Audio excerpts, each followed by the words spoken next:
How did your father treat women? My father forced every woman in our house to ask permission for everything, claiming men are born to rule and women to obey.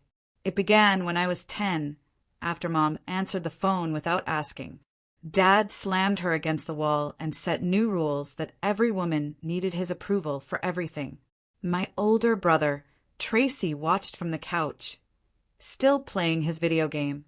That first night, I reached for my fork at dinner, and Dad grabbed my wrist hard enough to bruise. Can you imagine needing permission to breathe? To eat? To even exist in your own home? My own father, the man who was supposed to protect me, locked me in a cage in our basement and then handed the remote that controlled my food and water to my 12-year-old brother. What the hell happened next? You're not going to believe it. It started subtly, I guess. Little things. Did you ask? Dad would demand, his voice cutting like glass. I'd be standing there, stomach rumbling, just begging for a glass of water, while my older brother Tracy helped himself to second servings without a single word. My younger brother, Ryan, actually laughed when Mom had to request permission just to stand up from the dinner table. The rules, they expanded daily, constantly tightening around us like a noose, but only for us girls. We needed permission to use the bathroom, to get dressed, to speak even. My brothers? They came and went freely, ate when hungry, talked whenever they wanted. Tracy would just walk to the fridge, grab whatever he wanted, while I stood there, sometimes for 20 long minutes, my throat parched, just to ask for a sip of water. Ryan, he learned to exploit it fast. He'd sit there, right in front of me, slowly, deliberately eating cookies, while I waited, pleaded for Dad to approve my request for just one crumb. Girls don't need much food anyway, Dad would always say, denying most of our requests, then turn to my brothers and tell them they needed to bulk up. It bled into everything. I couldn't even function normally at school. I knew my brothers were Dad's little spies, recording everything I did, ready to report back. One afternoon, I just had to use the bathroom during math class. Ryan saw me in the hallway. That night, Dad made me stand in the corner for 6 brutal hours, my arms stretched high above my head, while my brothers played Xbox on the couch. Every single time my arms dropped, just a little, he'd add another hour. Tracy actually paused his game to watch me struggle. This is what happens to women who forget their place, Dad told him, his voice low and menacing. Remember this when you have a wife. Mom, she tried. During one of our approved grocery trips, she tried to slip a note to the cashier, a desperate plea for help. But Dad had poisoned this whole town against us already, with his charm, his lies.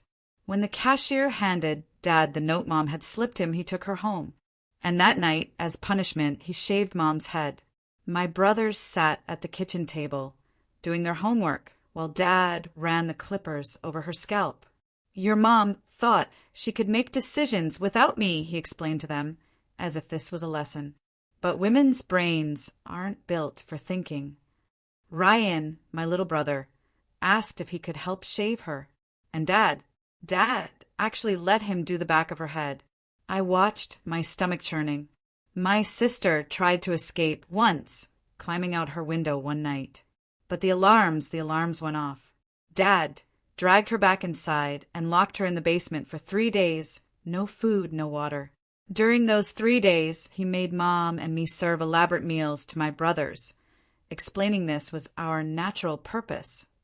Tracy started calling us the servants, and Dad never, ever corrected him. Ryan, he would deliberately make messes for us to clean, then report us for unauthorized movement if we even dared to tidy up without asking. The punishments just got creative. My brothers often helped decide them. Speaking without permission meant duct tape over our mouths for days. Tracy, that evil little genius, he suggested the oven mitts, taped to my hands, when I scratched without asking. For a week, I couldn't do anything for myself. I had to beg Dad or my brothers to feed me. Ryan thought it was hilarious to pretend he couldn't hear my requests. Even Tracy started looking uncomfortable when I cried from sheer hunger, but he never ever spoke up. My younger brother, Ryan, he just became Dad's little enforcer. He'd monitor us for violations, report everything.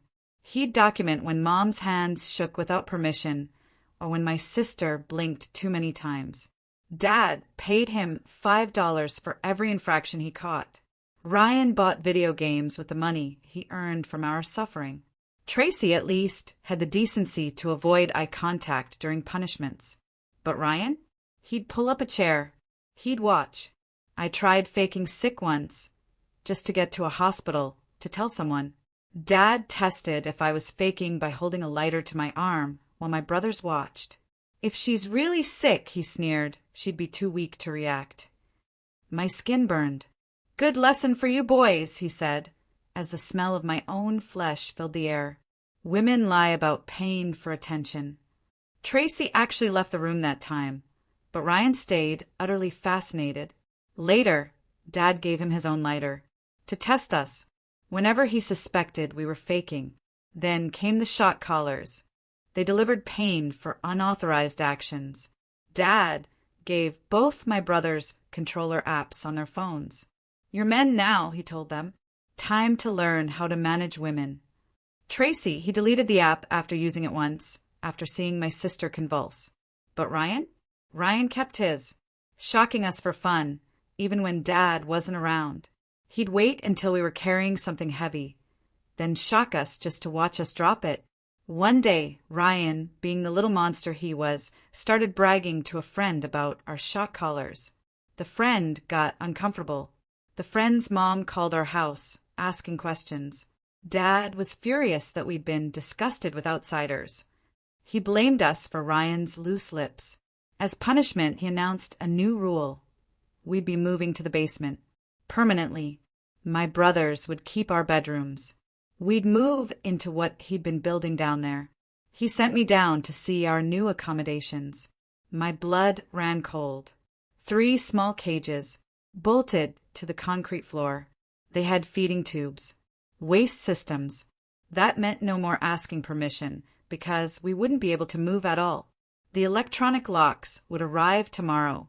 Ryan will be in charge of your feeding schedule, Dad said, smiling. Good practice for when he has his own wife. My 12-year-old brother would literally control whether we lived or died. I stared at those 3 metal cages, bolted solid, while Dad walked around them, explaining the feeding schedule to Ryan. Each cage had a small door with a slot for the electronic lock, and tubes running from the ceiling for water and food. My hands shook. I memorized every detail of that basement layout, counting the steps to the stairs, noting the small, high window near the ceiling. Dad showed Ryan how the feeding system worked, pouring water into a funnel that connected to the tubes. Ryan asked if he could control how much food we got each day. Dad said that's the whole point of teaching him responsibility. The cages were barely big enough to sit up in. I could see scratch marks on the metal. Someone had tested these before. Dad explained that the waste system meant we'd never need to leave the cages at all, once the locks arrived tomorrow. Ryan practiced using the remote control Dad had rigged up for testing. The cage doors clicked open, clicked shut. I watched Ryan's face light up with pure excitement as Dad let him hold the remote and test it again. The basement felt colder than usual. I noticed Mom and my sister hadn't been brought down to see this yet. Dad told me to go back upstairs, help Mom make dinner, while he finished showing Ryan the setup. I climbed those stairs on shaking legs. I found Mom in the kitchen, already pulling out pots and pans. Tracy sat on the couch, playing his video game, not looking up when I walked past. Mom's hands trembled as she handed me vegetables to chop. I saw the bruises on her wrists from yesterday. We worked in silence, my brother's game sounds filling the living room. Dad's voice carrying up from the basement. Mom caught my eye for just a second while we stirred the pasta. Her lips moved silently, forming one word. Tomorrow. I understood. Immediately. School.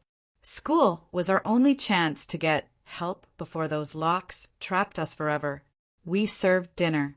I watched Ryan describe the feeding schedule to Tracy with disturbing enthusiasm. Tracy just pushed his food around his plate. He wouldn't look at any of us while Ryan talked about portion control. Dad praised Ryan for understanding the importance of managing resources. Said he'd make a good husband someday.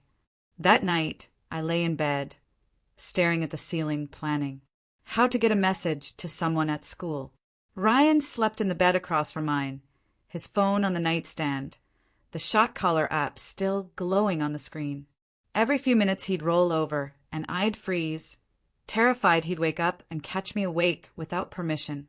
I thought about writing a note, but then remembered what happened when Mom tried that with the cashier. The only way would be to tell someone directly at school. But Ryan watched me constantly when we were there. I stayed awake until almost dawn, trying to figure out how to get even 5 seconds alone with a teacher. Morning came too fast. Dad announced at breakfast that the lock installer would arrive at noon. We had exactly 4 hours of school before we'd come home to our permanent prison. Tracy stared at his cereal, wouldn't look at any of us. Ryan kept checking his phone, showing Dad pictures of different feeding schedules he found online for managing prisoners. Mom's face stayed blank as she served us breakfast, but I saw her jaw clench when Ryan suggested a 2-meal system. Dad drove us to school himself instead of letting us take the bus. He reminded Ryan to watch me carefully. The first period bell rang. I sat through math class, my stomach churning, my hands sweating. 20 minutes in, I clutched my stomach and raised my hand. Asked for the nurse. The teacher looked concerned, wrote me a hall pass while I bent over, pretending to be in agony.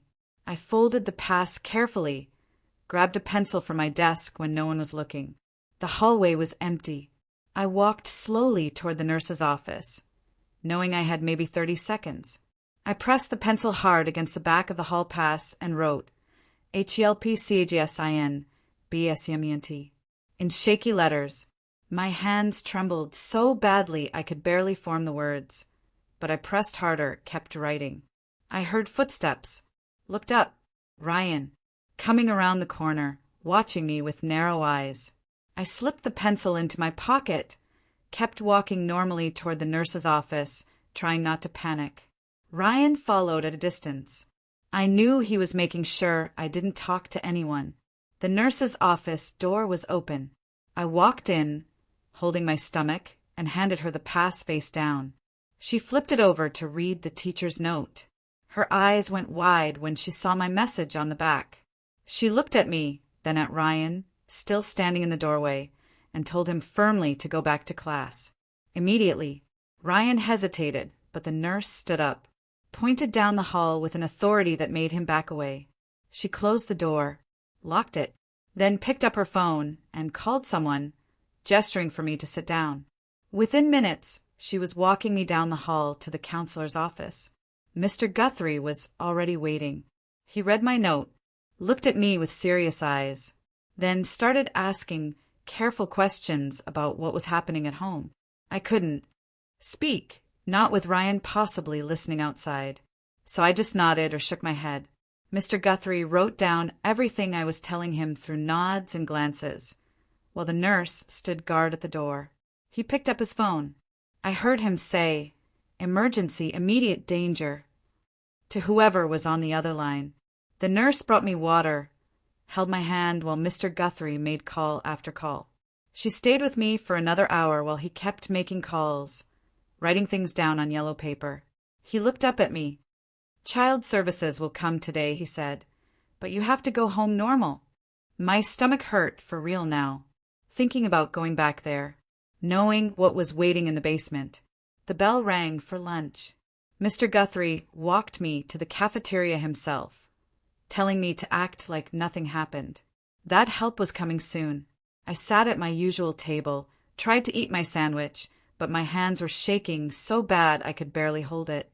Ryan sat across from me, just stared, unblinking, while I pretended to be normal, took tiny bites. Back in math class, after lunch, Ryan moved his desk closer to mine, kept watching my every move. The teacher was talking about fractions, but all I could think about was those cages. And the clock on the wall, barely moving. Every minute felt like an hour. I kept looking at the door, hoping someone would come get me, but nobody did. Ryan tapped his pencil on his desk, over and over, like he was counting down to something. I wanted to scream. The final bell rang. My heart started pounding. I knew Dad would be waiting. And I was right. His truck was in the parking lot. Instead of us taking the bus like normal, he looked mad. Ryan ran ahead, got in the front seat. Tracy climbed in the back, looking at his phone. I got in last.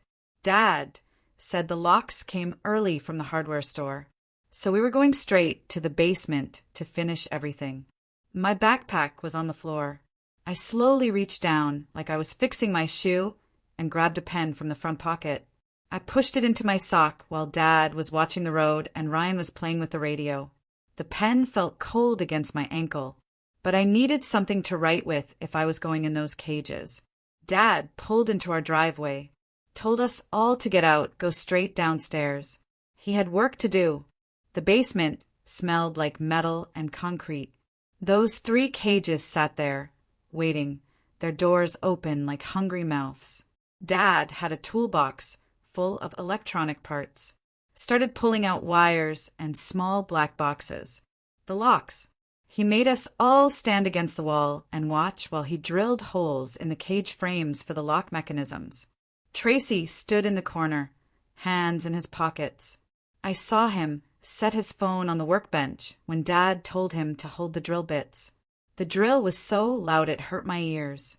Mom stood next to me, her face completely blank, like she wasn't even there anymore. My sister was crying, but silently. Tears just rolled down her face while Dad worked. He attached the first lock to Mom's cage, pressed buttons on a small remote that made it click open and closed. Ryan watched everything Dad did, asked if he could try the remote, but Dad said, "Not yet."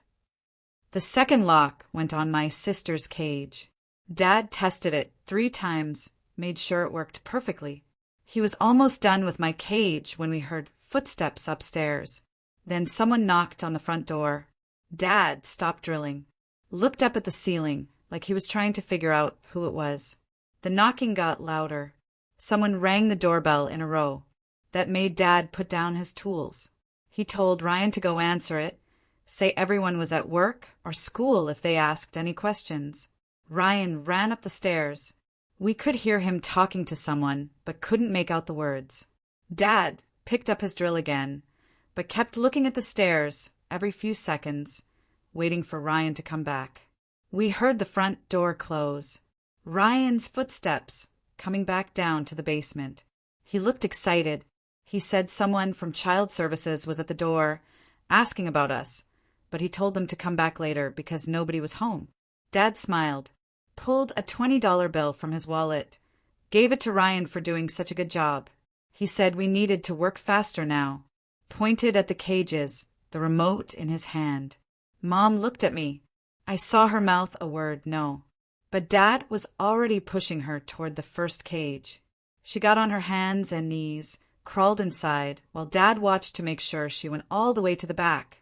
The cage was so small she couldn't sit up straight. Had to stay bent over, head down. Dad pressed the button. The electronic lock clicked shut with a sound that made my whole body go cold. My sister was next. She was shaking so bad she could barely crawl.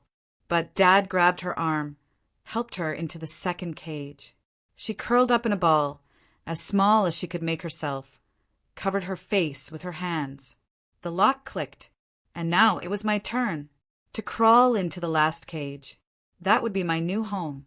I got down on my knees, started crawling toward the metal opening, feeling the pen in my sock pressing against my skin.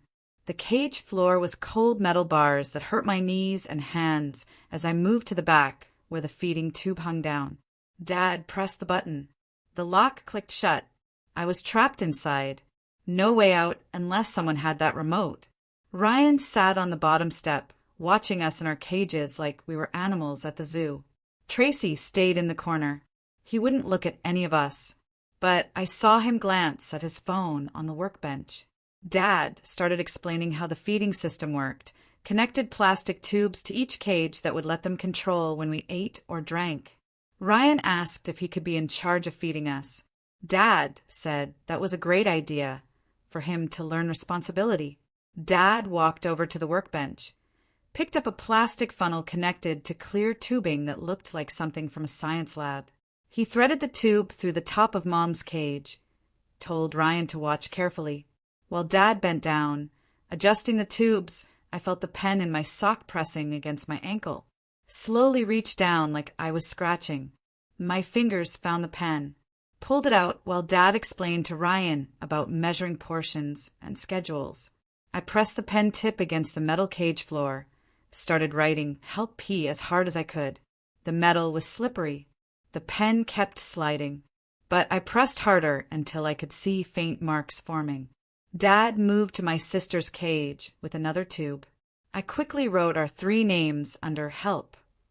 While he wasn't looking, Tracy walked over to the workbench, pretending to examine the tools, but I saw him pick up his phone, the one he'd left there earlier.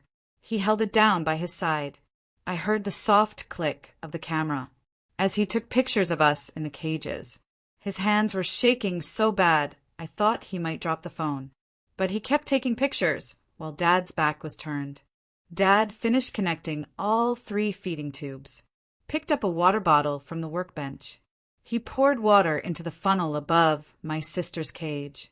We watched it flow through the tube. My sister tried to drink, but the water came too fast. She started choking and coughing. Ryan laughed, said she looked funny trying to breathe. Dad told him he was a natural at understanding how to control women. He'd make a great husband someday. The doorbell rang upstairs. Then someone knocked, loud enough that we could hear it clearly in the basement. Dad froze, looked at the ceiling, then told Tracy to go answer and say nobody was home. Tracy started walking toward the stairs, but stopped at the bottom step. Just stood there. The doorbell rang again. The knocking got louder, more insistent. We heard multiple voices outside. Dad's face changed when he realized it wasn't just one person. He told Ryan to stay with us, watch us, while he went to handle whoever was at the door. Dad ran up the stairs. We heard him lock the basement door from the outside with the deadbolt. Ryan sat down on the 3rd step from the bottom, pulled out his phone, the shot collar app. He pressed the button. Mom's whole body jerked in her cage as electricity shot through her collar. She screamed.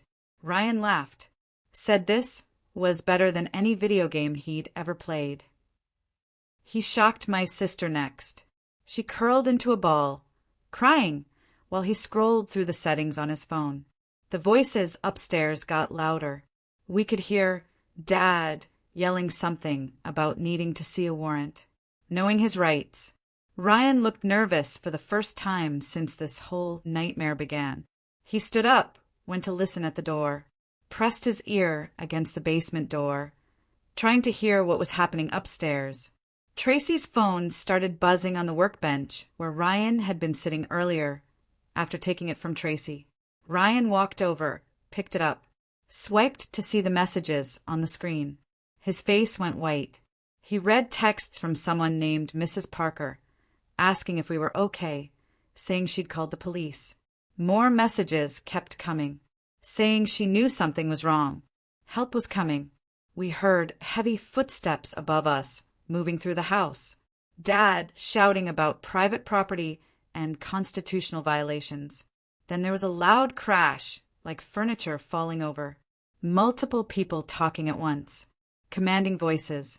The basement door suddenly exploded inward as someone kicked it open.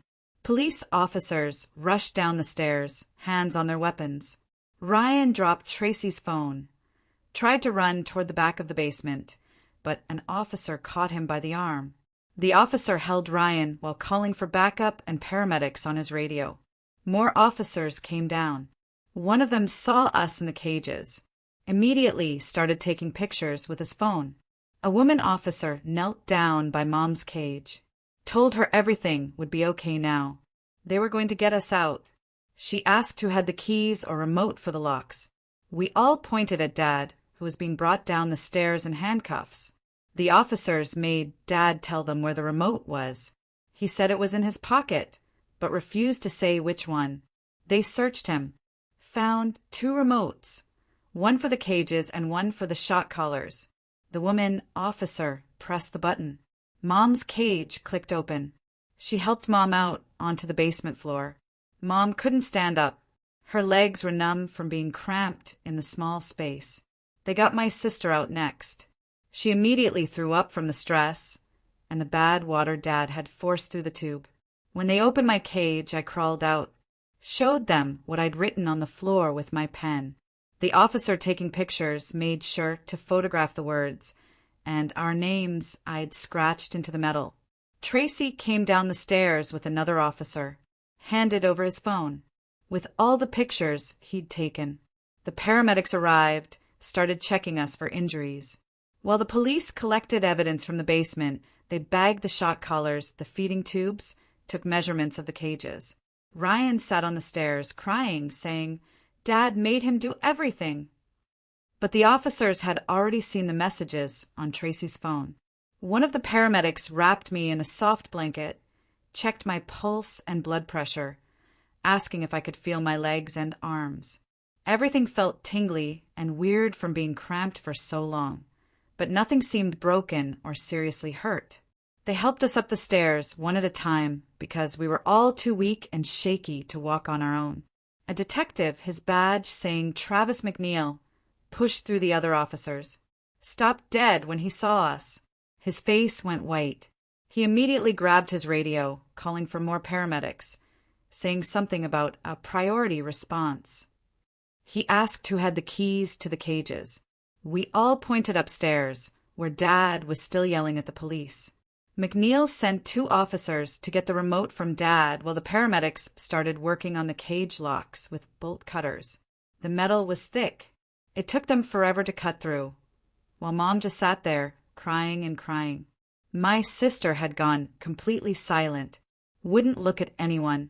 They finally got the first lock cut, pulled Mom's cage door open. 2 paramedics helped lift her because she couldn't move her, legs at all.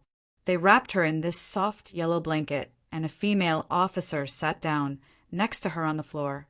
The officer kept telling Mom we were safe now, that nobody would hurt us again, but Mom just stared at the wall, like she wasn't even there. The paramedics moved to my cage next, started cutting, while I watched Mom rock back and forth. When they got my door open, I tried to crawl out, but my legs wouldn't work, right from being cramped up for so long. Everything felt like pins and needles, and I kept falling over. A paramedic named Meline caught me before I hit the ground, helped me sit against the wall. She checked my wrist, where Dad had grabbed me so many times. The bruises were purple and black all the way around. She took pictures of everything with a camera, being really gentle about moving my arms to see all the marks. Angela Wooten from CPS showed up with a whole team of people, carrying cameras and evidence bags. He went straight to the corner where Dad had thrown the shock collars after taking them off us. He picked them up with gloves, put each one in a separate bag while writing notes on labels. His team photographed the cages from every angle, measured them with tape. One of them found the feeding tubes and looked like he might throw up. We could hear Dad upstairs arguing with the police, demanding his lawyer. He kept shouting about his rights and private property, but then we heard handcuffs clicking. Ryan was crying now, his voice carrying down through the ceiling. He kept saying Dad made him do everything, and he didn't want to hurt us. The paramedics got my sister out last. She wouldn't even cry or make any sound at all. They carried us up the stairs one at a time on these orange boards because we were too weak to walk. Outside, there were ambulances everywhere, lights flashing. I saw Tracy sitting in the back of a police car with an officer, looking at his phone. Tracy was showing him something, and the officer's face got more and more shocked with each picture. The officer called another detective over, and they both stared at whatever Tracy had recorded. They took us to different ambulances, and Meline stayed with me the whole ride. At the hospital, They put us in separate rooms at first for examinations. Meline documented every single bruise and burn and mark on my body. She was gentle but really thorough, took pictures of everything for the case file. She found burns I'd forgotten about and bruises in places I couldn't even see. She measured the marks from the shock collar around my neck and the scars from Dad's lighter on my arms. She kept apologizing for having to document everything, but said it was important for the case. After the medical exam, they brought in a detective to interview me. Mr. Guthrie was there too, for support, which made me feel a little safer. The detective had a recorder and asked me to tell him everything from the very beginning. I told him about the first night Mom answered the phone without asking, and how Dad made the new rules. I explained about asking permission for everything, and how my brothers didn't have to follow any rules. I told him about standing in the corner with my arms up and Dad burning me with the lighter. I described the shock collars and how Ryan would shock us for fun when Dad wasn't around. I told him about the cages and the feeding tubes and how Ryan was going to control whether we ate. Mr. Guthrie held my hand when I started shaking during the worst parts. The detective asked really specific questions about dates and times and who did what. He wanted to know exactly what Dad said and did, and what my brothers did too. He wrote everything down and had me sign a statement saying it was all true. Down the hall I could hear Mom, finally starting to talk. The advocate from the women's shelter had arrived, and Mom was telling her everything. Mom explained about the note she tried to give the cashier at the grocery store and how Dad had found out. She told the advocate about Dad shaving her head as punishment while my brothers watched. She talked about trying to protect us, but not being able to stop any of it. The advocate just listened, took notes, and told Mom none of this was her fault. Mom cried harder when the advocate said we were brave for surviving. The doctor called for my sister next, took her to another room while I waited in the hallway with Meline. Through the door, I heard my sister crying for the first time since everything started. The doctor calling for another nurse to help hold her still. They brought in special equipment to photograph the burns around her neck where the shock collar had been on too long and too tight. The doctor came out after an hour, looking really upset. Told Meline my sister needed immediate treatment for infected wounds that were already showing signs of blood poisoning. They wheeled her to surgery right away, while the doctor explained to Angelo that the burns were third degree in places, and she'd need skin grafts after they cleaned out all the dead tissue. Angelo wrote everything down in his notebook and made more calls to his supervisor about emergency placement for us. That night, they moved us to a shelter downtown, while police officers stood guard outside our rooms because Dad was still being processed at the station. The shelter had small rooms with real beds and doors that locked from the inside, which made Mom cry again because we could control who came in. Angelo stayed with us until midnight, filling out paperwork and explaining that Dad was being held without bail because the judge said we were in immediate danger if he got out. The next morning, 2 detectives came to the shelter with Tracy's phone and showed Angelo the videos Tracy had recorded of Ryan shocking us over and over while laughing. They played one video where Ryan held the button down for 30 seconds straight while my sister screamed and wet herself, and Tracy's voice in the background said to stop, but Ryan just kept going. The detective said they had enough evidence to charge Ryan as a juvenile and were picking him up from school that morning. By lunch, Ryan was in custody at the Juvenile Detention Center, and the judge ordered a full psychological evaluation to see if he understood what he'd done to us. Tracy went to live with our aunt from Mom's side, who drove 6 hours to pick him up after the detective called her about everything. Tracy gave the detective a written statement about everything he saw and promised to testify against Dad in court if they needed him to. He looked smaller somehow when he hugged Mom goodbye and whispered that he was sorry he didn't help us sooner. At the shelter, Mom met with a lawyer the advocate brought, who specialized in domestic violence cases. The lawyer spread out divorce papers and restraining order forms on the table, but Mom's hands were shaking too bad to hold the pen steady. The advocate had to help guide Mom's hand to sign her name on each document while the lawyer explained that Dad would never have custody rights again. Mom could barely write her signature because her fingers kept cramping from years of not being allowed to hold things without permission. 2 weeks passed, with us living at the shelter and going to court hearings and medical appointments every day. The family court judge was an older woman who read through all the evidence Angelo had collected, including the photos of our injuries and Tracy's videos. Dad appeared on a screen from jail, wearing an orange jumpsuit and handcuffs, while his lawyer tried to argue for supervised visits. When Dad started talking about his rights as a father, my sister ran behind Mom's chair and covered her ears, shaking so hard that a bailiff had to bring her water. The judge granted Mom full custody immediately and signed a permanent protection order that meant Dad couldn't contact us ever again, even through other people.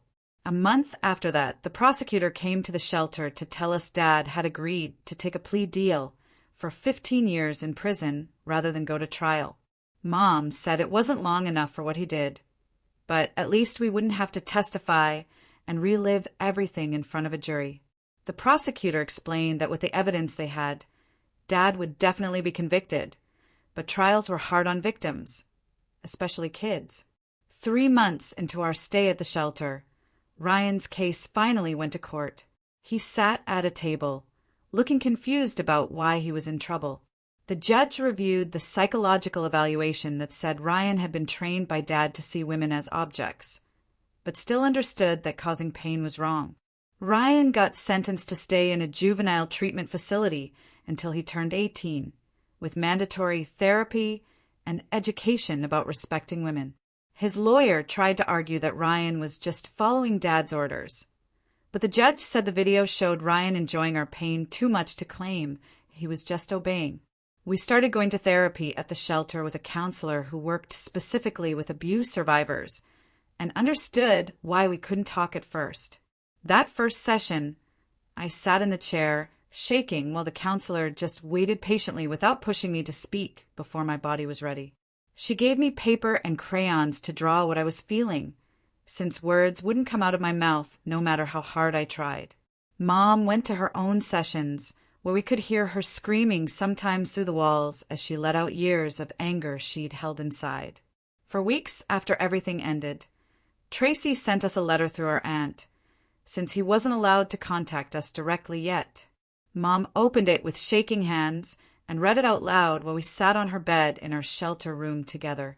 Tracy wrote about how he was in therapy, too, learning about how wrong Dad's teachings were and how sorry he was for calling us servants and watching us suffer without helping. He said he had nightmares now about the corner punishment and the burns, and wished he'd been brave enough to tell someone at the school. When Mom read the part where Tracy said he loved us and wanted to earn our forgiveness someday, we all started crying, even my sister, who hadn't cried once since the rescue. The advocate brought us tissues and sat with us while we held each other and cried for everything we'd lost and survived. 2 weeks after Tracy's letter, the advocate knocked on our shelter room door, holding a thick envelope from CPS with housing vouchers inside for a 1-bedroom apartment across town. Mom's hand shook as she signed the lease paperwork while the landlord explained about the deadbolt and chain lock. Not knowing those security features meant more to us than the actual apartment. We moved in with just 3 boxes of donated clothes and some dishes from the shelter. But Mom tested the lock 6 times that first night before she could relax enough to sit down. The apartment was so small that my sister and I had to share a pull-out couch in the living room. But we didn't care, because nobody could hurt us there, and we controlled who came inside. I went back to school the next Monday with a safety plan the advocate helped create, where I had to check in with Mr. Guthrie every morning before first period and again at lunch. Some kids stared at the healing burns on my arms and whispered when I walked past their desks, but my teacher moved my seat next to her desk and gave anyone who bothered me a sharp look. The principal called Mom to say they had assigned an aide to walk me between classes for the first month, and Ryan wasn't allowed within 50 feet of the building, even though he was locked up anyway. Mom started her new job at the grocery store 3 weeks after we moved into the apartment, working the early morning shift stocking shelves before customers arrived. The shelter's job program had helped her apply, and the manager knew our situation. So when Mom froze up the first day, seeing a man who looked like Dad, he let her take breaks in the back office until she could breathe again. She wore long sleeves to hide the shock collar scars and a baseball cap to cover her stubbled head, counting inventory numbers to keep her mind busy when anxiety hit. 3 months passed before my sister finally slept through a whole night without waking up screaming about the cages. I held her hand every night while she fell asleep, humming songs Mom used to sing before Dad made the rules, and slowly her grip loosened as real sleep came instead of nightmares. The therapist said it was normal for trauma to show up in dreams, and gave us techniques like keeping a night light on and spraying lavender on the pillows. One morning, I woke up to find my sister still asleep at 7 a.m., her face peaceful instead of twisted with fear. Mom cried happy tears making breakfast. Tracy started visiting us once a week at a community center with our aunt supervising, because the court said he couldn't be alone with us yet. That first visit, he could barely look at us, his hands shaking as he explained how his therapist was teaching him that everything Dad taught about women was wrong and sick. He brought drawings he made in therapy, showing his feelings about what happened.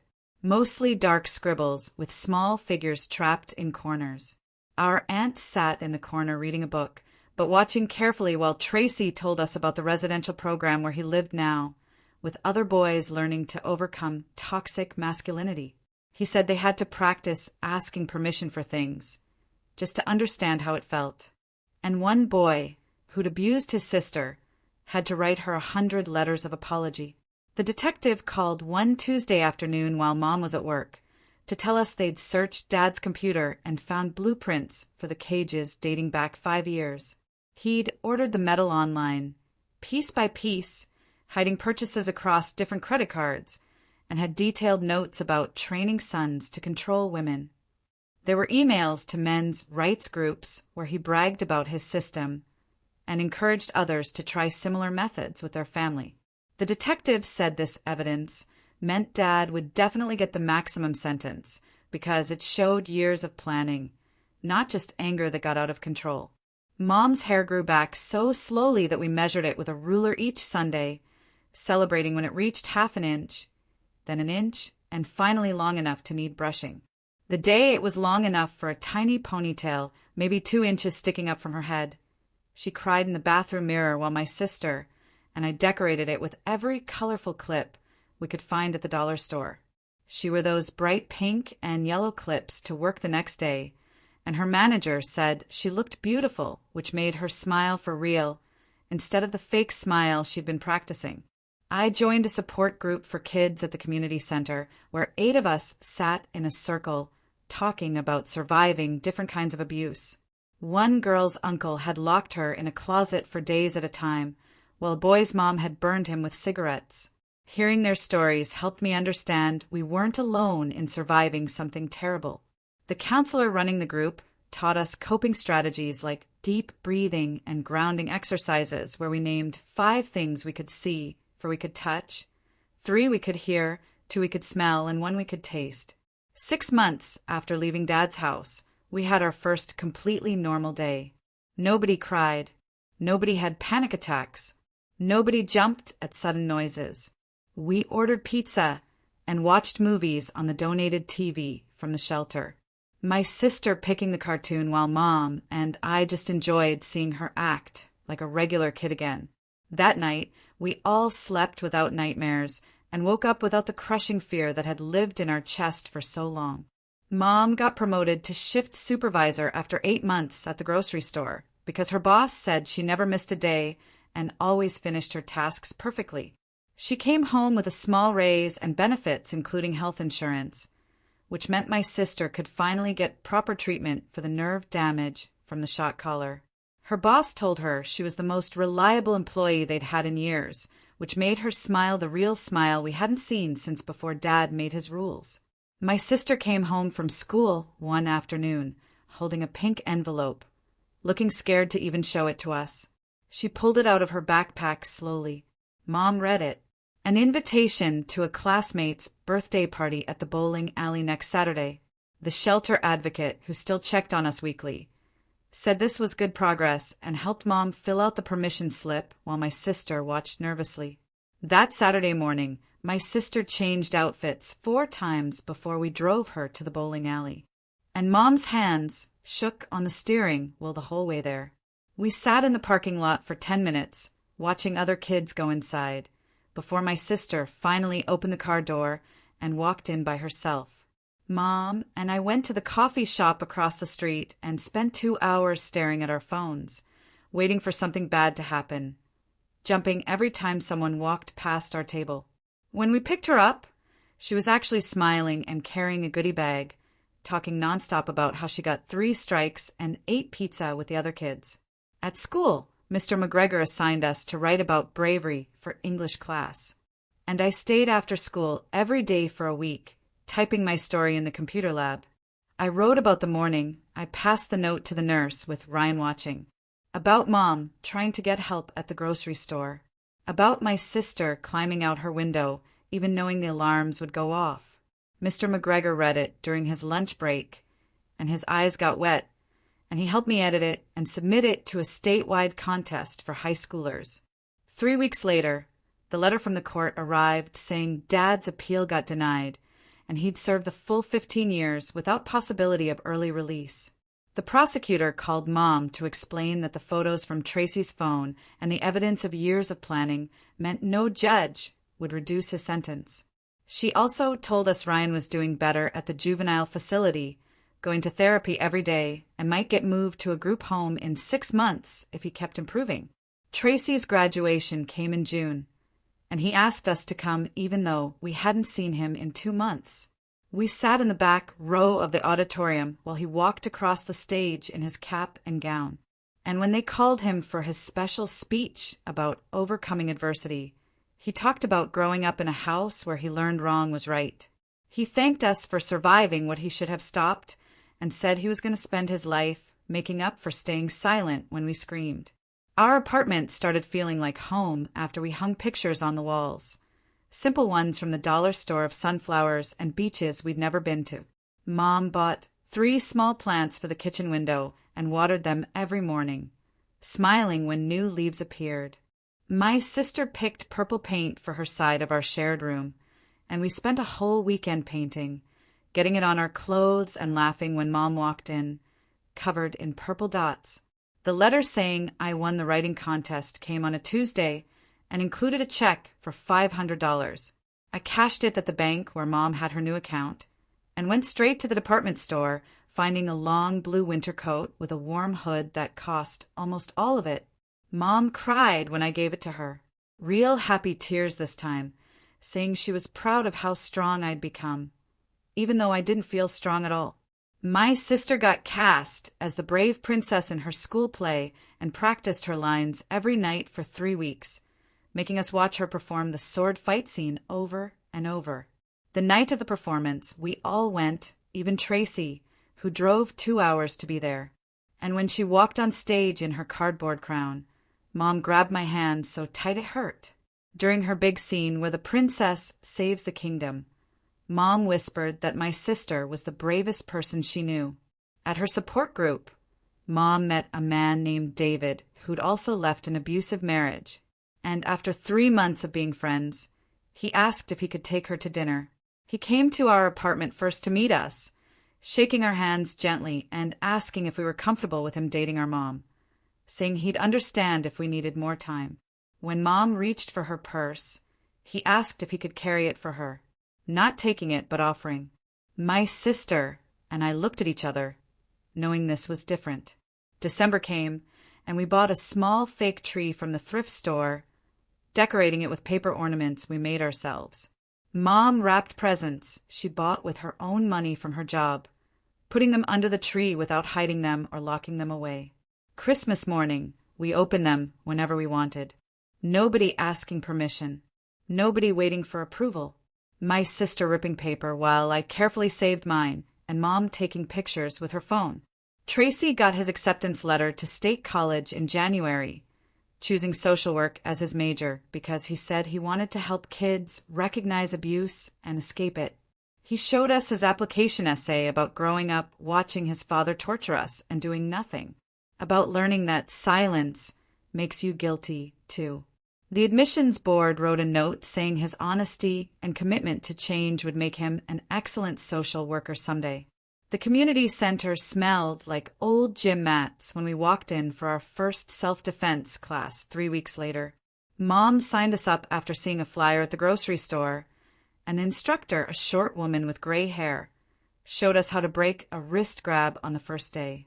My sister practiced the move over and over on me, twisting her body and pulling her arm free until she could do it without thinking. Mom learned to throw her elbow back if someone grabbed her from behind, and we all practiced yelling, "No!" as loud as we could, which felt strange at first, but got easier. The instructor taught us to aim for soft spots like eyes and throat, and how to use our keys as weapons between our fingers. We went every Tuesday and Thursday for 2 months, learning to duck under punches and kick at knees, and by the end, my sister could flip me over her shoulder, even though I was bigger.